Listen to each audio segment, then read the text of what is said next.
Hello bachcho, let's read a given question. The question says a particle of charge q and mass m moves in a circular orbit of radius r with angular speed omega. The ratio of the magnitude of its magnetic moment to that of its angular momentum depends on option first given a omega and q, option second given a omega q and m, option third given a q and m, option fourth is omega and m.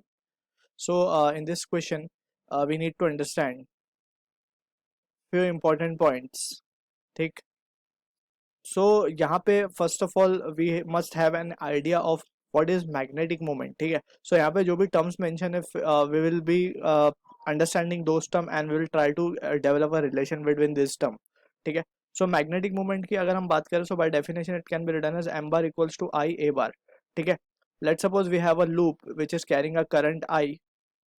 ठीक है. In the anti clockwise direction. ठीक. अब यहाँ पे अगर we are interested in calculating the direction of magnetic moment, so हम क्या लिखेंगे? We need to use right hand thumb rule for that and curl the finger in the direction of current. Thumb will give the direction of magnetic moment या फिर area vector. ठीक है ना, क्योंकि दोनों का डायरेक्शन सेम ही होगा. So by magnitude it is m equals to I a and by vector form में हम इसे लिख सकते हैं m bar equals to I a bar. ठीक.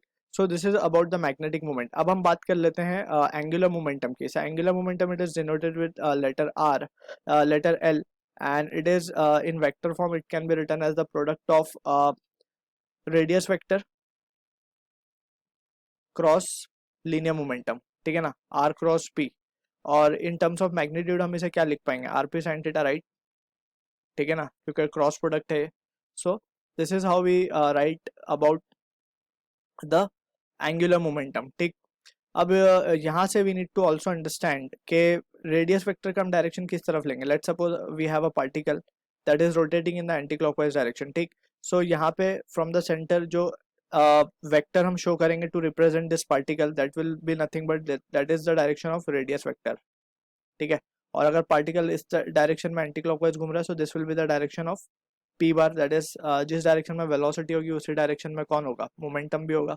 सो पी बार का डायरेक्शन ये और ये दोनों के बीच का angle 90 degree. So this is how we will be using about the angular momentum.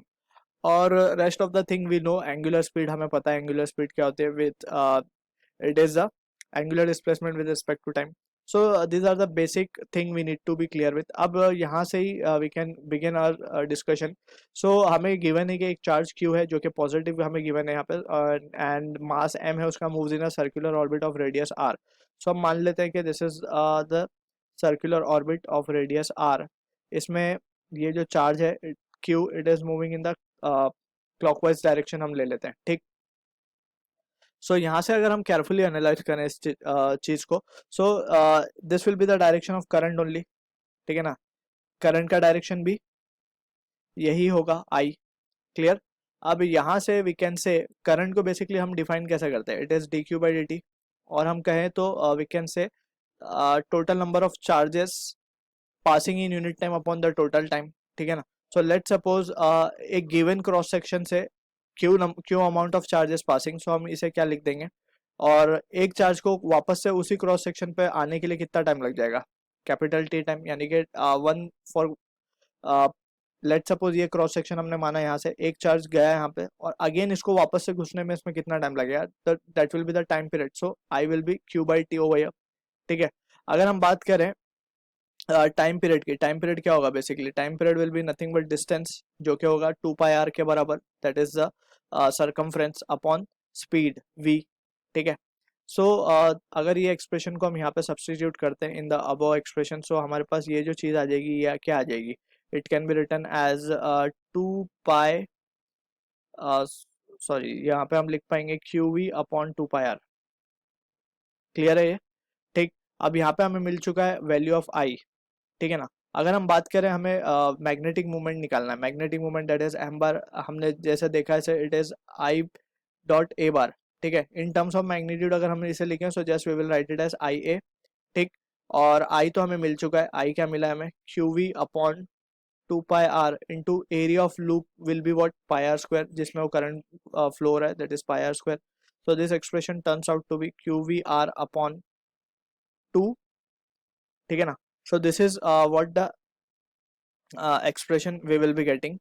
And अगर हम बात करें इसके डायरेक्शन की, ठीक है। सो वी कैन से अगर हमने यहाँ पे लिख दिया इसका डायरेक्शन एम बार, सो ये क्या हो जाएगा, using right hand thumb rule we can say current anti clockwise घूम रहा है, so finger curl in the clockwise sense, so thumb will give the direction of magnetic movement जो क्या आएगा इनवर्ट, सो हम यहाँ पे क्रॉस शो कर देते हैं।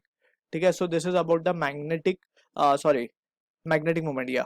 ठीक है, अब बात करते हैं, यहाँ पे इसे ए बार दिखा देंगे। ठीक है, अब बात करते हैं कि एंगुलर मोमेंटम की बात करते हैं। एंगुलर मोमेंटम को अगर हम देखें, सो ये पार्टिकल इस तरफ मूव कर रहा है। ठीक है, सो वेलोसिटी का डायरेक्शन इस तरफ है, दैट मीन्स पी बार का डायरेक्शन इस तरफ है और रेडियस वेक्टर का डायरेक्शन होगा इस तरफ, as we have discussed r bar. ठीक है, दोनों के बीच का एंगल 90। सो हम क्या लिख सकते हैं, we can write L bar can be written as R bar cross P bar, और इसी को हम क्या लिख सकते हैं, R P, just R P we are writing, क्योंकि angle between them is 90, so sine 91 हो जाएगा, so this will be just R P over here. ठीक है, अब हमारे पास एम वेक्टर भी है, हमारे पास एल भी है। अगर हमसे पूछा जा रहा है ratio of magnitude of its magnetic movement, यानी कि मैग्नेटिक मूवमेंट का रेशियो अपॉन एंगुलर मोमेंटम का रेशियो, राइट, ये क्या आने वाला है। सो अगर हम इन दोनों एक्सप्रेशंस को डिवाइड करते हैं, सो एम बार हमें मिला था क्यू वी आर अपॉन 2, और ये आ जाएगा आर पी। सो यहाँ से we can say r r will get cancel out, और इसको हम क्या लिख सकते हैं, क्यू अपॉन पी को हम लिख सकते हैं mass into velocity, that is product of mass is velocity is linear momentum. So ये आ जाएगा हमारे पास 2 into m. V and V get cancelled from numerator and denominator. So this is what the expression we are getting, magnitude का q by m. So options पे हमें बोला जा रहा है कि किस किस चीज़ों पे डिपेंड कर रहा है. So we can clearly see it is dependent on q and m. So from this we can say option 3 is the answer to the question. I hope you understood the solution. All the best.